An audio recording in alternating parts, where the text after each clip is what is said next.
আসসালামু আলাইকুম বন্ধুরা, আশা করি সকলে ভালো আছেন। আমিও অনেক ভালো আছি। তো আজকে একটি গাড়ি রিভিউ নিয়ে আসলাম। এই গাড়িটি বিক্রি করা হবে, ঠিক আছে। এই গাড়িটি নতুন করে মডিফাই করা হয়েছে। এটা হয়েছে শামগঞ্জ বাজার পুলিশ পাড়ি, পুরাতন পুলিশ পাড়ি, এদিকে মামুন ভাইয়ের গ্যারেজে। এই গাড়িটি যদি কেউ কিনতে চান তাহলে এখানে যোগাযোগ করতে পারেন। এই গাড়িটি বিক্রি করা হবে। ভাইয়ের কাছে আমি জিজ্ঞাসলাম কত টাকা বিক্রি করবে। ভাই বলছে 80,000 টাকা হইলে বিক্রি করে দাম। ব্যাটারি ছাড়া আর কি। ব্যাটারি পরে আপনি যে কোনো রকম তুললে লইতে পারবেন, সমস্যা নাই। যদি এই গাড়িটি কিনতে চান তাহলে যোগাযোগ করুন। এই দেখুন গাড়ির কন্ডিশন।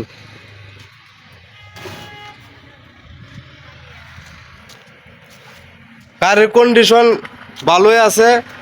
যদি কেউ কিনতে চান তাহলে যোগাযোগ করুন। ধন্যবাদ, সবাই ভালো থাকবেন।